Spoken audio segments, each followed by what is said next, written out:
My ex-girlfriend used to go through my phone as I slept. When I'd call her out on it, she'd begin crying and accuse me of hiding something from her. That should have been my first warning. 2 months later, I noticed that her phone seemed to be constantly vibrating, and she seemed just a little too happy to see the messages she was reading. I asked her about it, and she told me I was being jealous and needy, and it was unattractive. That should have been my second warning. A month after that, I found a used condom in the bathroom trash can. It was not mine. I asked her about it, and she said she had no explanation for me, except that I needed to stop worrying about everything.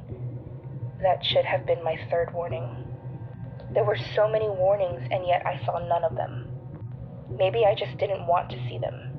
I was blinded by my love for her, and it took me having to walk in on her and her side piece going at it in my bed to see the light.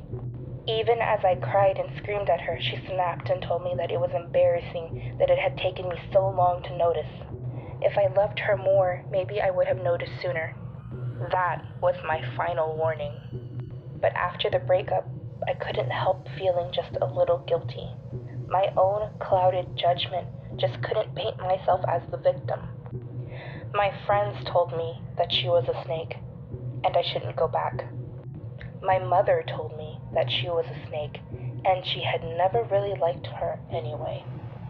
Even my 10-year-old sister told me she was a snake, and had always been rude to her when I wasn't watching.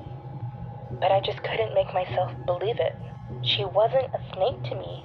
She was still the same loving human that I had wanted more than anything. And so I sent the dreaded "You up?"